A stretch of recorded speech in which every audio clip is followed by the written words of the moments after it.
नमस्कार दोस्तों, आप सभी को स्वागत है टूडू आईएएस में। हम बात करेंगे विश्व का सबसे बड़ा सर्वेक्षण जो है स्वच्छ भारत को लेके। भारत सरकार ने स्वच्छ भारत मिशन स्टार्ट किया था आज से 9 साल पहले 2014 में। तो स्वच्छ भारत के लिए पहल की गई है, काफ़ी सारी उपलब्धि हैं, तो हम इस पर बात करेंगे। अभी हाल फिलहाल में स्वच्छ भारत संबंधित अवार्ड दिए गए हैं, बोलेंगे 13 अवार्ड दिए गए हैं कुल मिला के। किस सेक्टर में दिए गए हैं? तो स्वच्छ सर्वेक्षण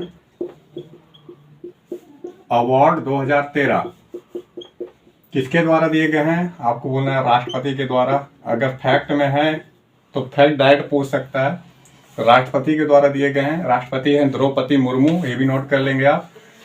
तो द्रौपदी मुर्मू के द्वारा 13 अवार्ड टोटल मिला के दिए गए हैं। कहाँ दिए गए हैं आपको ये भी याद करना है, भारत मंडप में दिए गए हैं। भारत मंडप, तो ये है। अब यहाँ पे बात करेंगे हम सबसे स्वच्छ शहर कौन से हैं। तो देखिए इसमें जो है लाइन से सजाने के लिए एग्जाम में आ सकता है, सीक्वेंस में आ सकता है। तो इस पे आप ध्यान देंगे कि इंदौर लगातार बना हुआ है सबसे स्वच्छ शहर पिछले 6 साल से, और अभी भी ये है। तो बोलेंगे फर्स्ट नंबर पे इंदौर। इंदौर के साथ में ही सूरत को रखा गया है, ये भी आपको नोट करना है। इंदौर सूरत दोनों फर्स्ट पोजीशन ग्रहण करते हैं। पुनः थर्ड नंबर की सीधा बात की जाती है कि थर्ड नंबर पे कौन सा है, तो इसमें नवी मुंबई है। नवी मुंबई फिर है चौथे नंबर पे विशाखापट्टनम।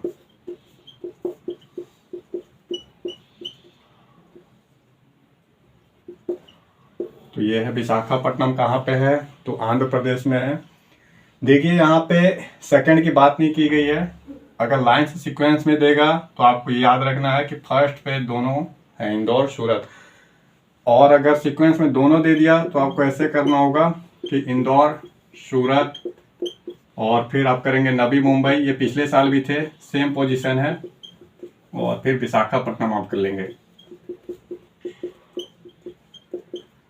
तो विशाखापट्टनम आप कर लेंगे। अब यहाँ पे ये सभी 10 लाख से अधिक की जनसंख्या में दिए गए हैं। अगर 10 लाख से कम की जनसंख्या पूछे, इसमें क्या करना है आपको एक नोट करना है कि 10 लाख से अधिक की जनसंख्या कैटेगरी में है। तो population more than 10 lakh, less than 1 lakh. अगर 1 लाख तक पूछेगा आपसे, यहाँ पे 1 लाख तक की जनसंख्या में किसे दिया गया है, तो आपको याद करना है महाराष्ट्र में है शाश्वत,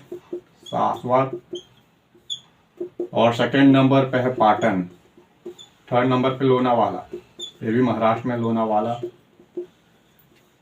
तो पाटन छत्तीसगढ़ में है, पिछले साल भी था, और ये महाराष्ट्र में, पुणे ये महाराष्ट्र में। तो दो तो महाराष्ट्र के हैं, लेकिन एक बीच में पाटन छत्तीसगढ़ का है। अगर 1 लाख तक की जनसंख्या पूछेगा सबसे स्वच्छ शहर, और इस साइड में सबसे स्वच्छ शहर 10 लाख से अधिक की जनसंख्या में, तो सीक्वेंस का क्रम कुछ इस तरीके से आपको लगाना है। ओनली टॉप 3 का ही पूछता है हमेशा। तो ये है आपका शहर से संबंधित। अब अगर बात करेंगे राज्य से संबंधित, तो एक बार राज्य देख लेते हैं।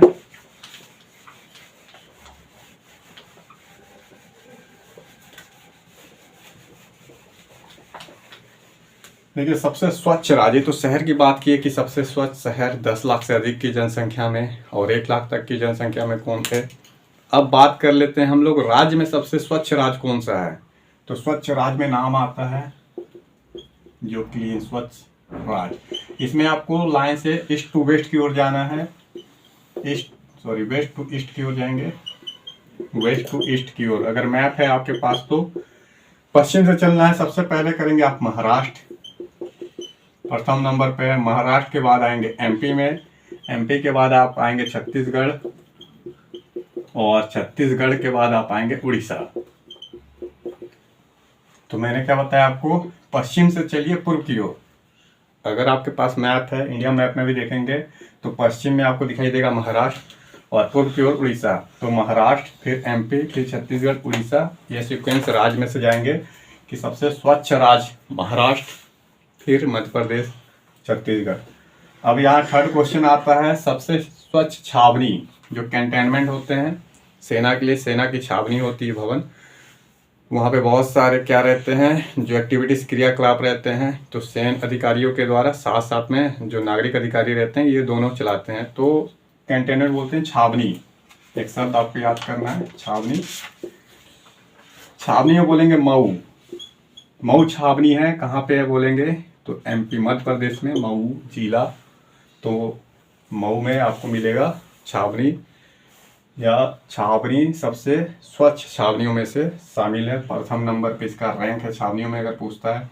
चौथे नंबर पे अगर क्वेश्चन पूछता है कि गंगा शहर, ये भी पूछ सकता है कि गंगा के किनारे बसे हुए सबसे स्वच्छ शहर कौन से हैं। गंगा के किनारे 2 दर्जन से अधिक बड़ी बड़ी सिटियां हैं, जैसे कि कानपुर है, पुनः इलाहाबाद, बनारस, पटना जैसी बड़ी बड़ी सिटियां हैं। तो गंगा के किनारे शहर पूछता है सबसे स्वच्छ शहर कौन सा है।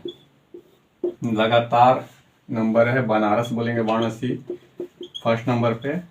इसके बाद बोलेंगे सेकंड नंबर प्रयागराज। पूरा डिटेल से नहीं जाना है, एकदम वो फैक्ट ही पूछता है।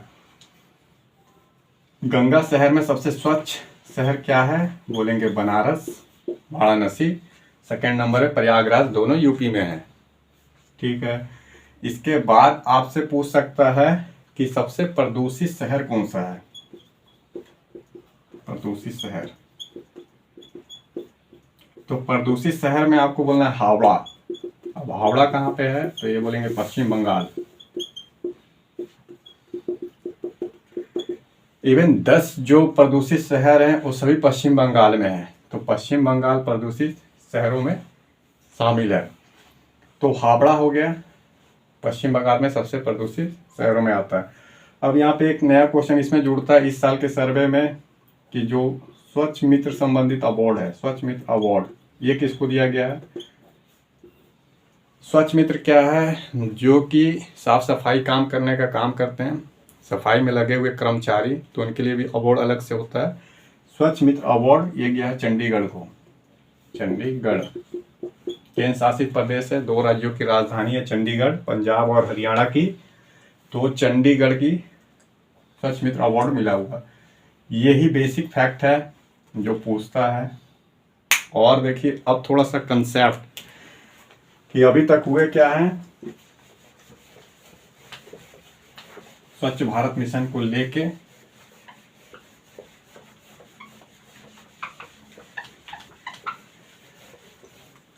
तो इसमें सबसे पहले बात करेंगे कि सरकार का जो लक्ष्य था स्वच्छ भारत मिशन, स्वच्छ भारत मिशन। तो स्वच्छ भारत मिशन शहरी और ग्रामीण सभी क्षेत्रों में लागू है, सब स्टेट में लागू है। इसके 2 मिशन चल चुके हैं। मिशन 1 मिशन 2014 में प्रारंभ हुआ। 2014 से लेके 2024 अभी स्टार्ट हो चुका है, लेकिन 9 साल हो चुके हैं। तो इस दौरान सरकार के एक आंकड़े के अनुसार कि 2014 में जो कचरा था, कचरे का मात्र 15% ही, क्या बोलेंगे, जो 15% कचरा था उसका वैज्ञानिक तरीके से निदान होता था, वैज्ञानिक निदान था। तो 15% कचरे का वैज्ञानिक तरीके से निदान होता था, जो 2024 में बढ़कर 23 करेंगे, क्योंकि 24 तो अभी स्टार्ट है। 9 साल में, इस 9 साल में 76% कचरे का वैज्ञानिक तरीके से निदान हो रहा है। अब साइंटिफिक तरीके से कचरे का निदान हो रहा है।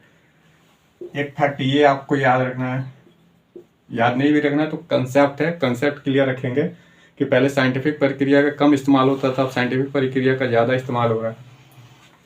सरकार जो है सर्कुलर इकोनॉमिक्स को बढ़ावा दे रही है। सर्कुलर इकोनॉमिक्स, सर्कुलर इकोनॉमिक्स एक शब्द आता है, अर्थात इकोनॉमिक्स में जो भी जनरेट हो रहे हैं पुनः फिर से इकोनॉमिक्स में ही यूज हो जाए। तो सर्कुलर इकोनॉमिक्स में जो भी कचरा का जन्म हो रहा है उस कचरे का फिर से रिसाइकलिंग हो, रिसाइकलिंग के बाद रीयूज हो, और कोशिश किया जाए कि कम से कम कचरा का उत्पादन हो। तो कुछ शब्द आते हैं, रिडक्शन, रीयूज, रिसाइकल। जैसे मान लेते हैं कि कोई प्लास्टिक है, अगर प्लास्टिक है तो क्या प्लास्टिक को सीधा फेंक दिया जाए।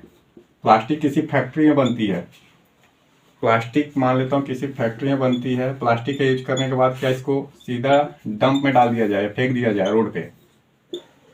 नहीं, फैक्ट्री में प्लास्टिक बनी, इस प्लास्टिक का हमने यूज किया, क्या किया हम लोग, यूज कर लिए। पुनः यूज के बाद फिर से इसको कहीं पे एक प्रॉपर जो डंप साइट रहते हैं, डस्ट या फिर इकट्ठा करने वाले जो भी प्रदूषित सामान है, तो वहाँ पे मान लेता हूँ कलेक्शन करने के लिए रख दिया गया डंप साइट में। तो प्लास्टिक को फिर से कलेक्शन किया जाएगा, इस्तेमाल करने के बाद फेंक के तो उसका कलेक्शन किया गया, कलेक्शन करने के बाद फिर से रिसाइकलिंग होगा, रिसाइकलिंग वाली फैक्ट्री होगी अलग से, और फिर से फैक्ट्री में बन के आएगी वो प्लास्टिक। तो ओवरऑल एक चक्र चल रहा है, सर्कुलर इकोनॉमिक्स।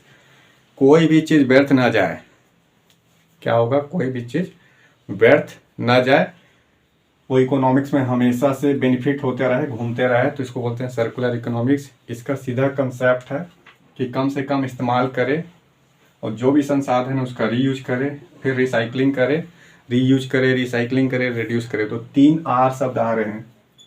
सरकार का ध्यान इसी पे था कि जो भी वेस्ट है उससे वेल्थ का क्रिएशन हो, वेस्ट टू वेल्थ, ये भी थीम था 2023 में, वेस्ट टू वेल्थ, अर्थात कचड़े से धन बनाना, यह संपत्ति। तो यहाँ जो प्लास्टिक लिया गया है, सिर्फ प्लास्टिक का दोबारा यूज किया जाए, सिर्फ एक ही क्षेत्र में नहीं यूज हो सकता है, कई सारे यूज हो सकते हैं। जैसे प्लास्टिक के बैग बन सकते हैं उसका, फिर प्लास्टिक का जो है पायदान बन सकता है, और प्लास्टिक के बहुत सारे सामान आर्ट्स पर बन सकते हैं। तो उन्हीं का इस्तेमाल कर रहे हैं, क्या बोल रहे हैं इसको, कि वेस्ट टू वेल्थ मिशन। जो वेस्ट टू वेल्थ है ये 2023 का थीम भी था, जो सर्वेक्षण में किए गए स्वच्छ भारत मिशन, इसका थीम 2023 का क्या बोलेंगे, वेस्ट टू वेल्थ मिशन। तो आप समझ गए होंगे कि जितना कूड़ा कचरा है उनसे फिर से एक नया मूल्यवान चीज़ बनाना, संपत्ति का जनरेशन करना। काफ़ी सारे आर्ट वर्क होते हैं, हैंडीक्राफ्ट होते हैं, ये कूड़े कचरे से बनाए जाते हैं। अब यहाँ पे थोड़ा सा और देख लेते हैं सरकार का घोषणा, कि सरकार का लक्ष्य क्या है, किस तरीके से टारगेट कर रही है सरकार। तो सरकार G20 डिक्लेरेशन किए थे, दिल्ली घोषणा के नाम से जाना जाता है। G20 की मीटिंग जो है पिछले साल भारत में हुई थी, दिल्ली घोषणा। अगर पूछता है दिल्ली डिक्लेरेशन क्या था, तो सीधा आपको याद रखना है दिल्ली घोषणा G20 से संबंधित है, जो भारत में हुए थे। तो इसमें कचरे को भी लेके प्रावधान किया गया है कि 2030 तक जो देश हैं कचरे मुक्त होंगे, कोशिश करेंगे इसके लिए कि कचरे मुक्त हो जाए देश। तो देशों को कोशिश करना है जो अपना इन्वायरमेंट है पूरा साफ सफाई रखे, अच्छे से स्वच्छ रहे। स्वच्छता को लेकर पहल किया गया है कि कचरा मुक्त देश हो, इसके लिए सभी राष्ट्र कोशिश करेंगे, दिल्ली डिक्लेरेशन में घोषणा की गई है। इसके बाद सरकार ने अभी तक जो उपलब्धि हासिल की है कि जो शहर थे, जितने भी शहर आपको दिखाई दे रहे हैं वो सभी ओपन डिफेक्शन फ्री है। तो जो पहले खुले में शौच हो रहे थे शहरों में, अब शौच बंद हो चुके हैं, ओपन डिफेक्शन फ्री हो चुके हैं सभी के सभी शहर। इसके बाद जो सर्वे किया जा रहा है, ये सर्वेक्षण जो 2023 का सर्वेक्षण था, तो आपको बोलना है 4477 शहरों में किए गए हैं। हर जगह हर शहर को कोशिश किया गया छोटी बड़ी शहरों को सर्वेक्षण में शामिल करें, कंपटीशन कराएं, ताकि एक शहर दूसरे शहर से सीखे और कोशिश करे कि क्लीन और नीट रहे शहर। पुनः विश्व का सबसे बड़ा सर्वेक्षण है, विश्व का सबसे बड़ा सर्वेक्षण है, तो वर्ल्ड लार्जेस्ट सर्वे है ये। कौन सा, तो बोलेंगे स्वच्छ भारत सर्वेक्षण, सबसे विश्व का बड़ा सर्वेक्षण है। ऑलमोस्ट हर शहर को इसमें शामिल कर लिया गया है। पहले जो थी नाली हो, कूड़े कचड़े, नाली कूड़े कचड़े, फिर है गंदा जल हो तो गंदी जल, इन सब पे विशेष ध्यान दिया गया। जो पहले मानव के द्वारा ये सब काम हो रहे थे उसको मशीन के द्वारा कराया जा रहा है, तो मशीन के द्वारा हो रहे हैं। तो मानव निर्मित जो भी काम थे, कूड़ा कचरा, सेफ्टी टैंक हो, सीवेज हो, उसकी सफाई मानव करता था। अब पूरा पूरा मैकेनाइज है, सभी मशीन कर रहे हैं। आप देखेंगे शहर में झाड़ू मारने वाली बड़ी बड़ी मशीनें दिखेगी आपको, अपने आप रोड पे पानी छिड़कने वाली मशीनें हैं। तो कुछ रोबोट काम कर रहे हैं, कुछ क्या है गाड़ी काम कर रही है, अर्थात मशीन के द्वारा काम हो रहे हैं। इवन जो सीवेज टैंकर हो या फिर सेफ्टी टैंक हो, इन सब की सफाई किसके द्वारा हो रही है, तो मशीनीकृत हो रहे हैं। तो कोशिश की जा रही है मानव की जगह पे मशीन के द्वारा ज़्यादा से ज़्यादा काम लिया जाए। इस मशीन को मानव ज़्यादा ही ऑपरेट कर रहे हैं फिर भी, तो दुर्घटना की संभावना कम है। तो सरकार का ये कहना है, पुनः सरकार का कहना है कि 90% शहर जो है साफ हो चुके हैं, 10% शीघ्र ही साफ कर लेंगे, 10% अभी बचे हैं। तो 90% शहर साफ है, 10% शीघ्र ही साफ कर लेंगे। ये मैं सब आपको इस बार का जो सर्वेक्षण संबंधित रिपोर्ट है, मैं इसकी जानकारी दे रहा कि सरकार का क्या उद्देश्य है कि सर्कुलर इकोनॉमिक्स बढ़ाना, भारत को पूरा नीट एंड क्लीन रखना, सभी शहर स्वच्छ साफ हो, राज्य साफ हो। इसके बाद कूड़े कचड़े नाली गंदे जो भी चीज़ है उनका प्रॉपर तरीके, वैज्ञानिक तरीके से निपटान हो। तो साइंटिफिक तरीके से डंप साइटों की प्रोसेसिंग हो रही है और आपके शहर ओपन डिफेक्शन फ्री हो रहे हैं। पीने का स्वच्छ जल सरकार उपलब्ध करा रही है और कोशिश की जा रही है कि जल्द ही 2023 तक पूरा भारत कचरा मुक्त हो। तो बस आज का यही है, छोटा सा है टॉपिक जो स्वच्छ सर्वेक्षण को लेकर है। देखिए और बने रहिए टू डू आई इस पे।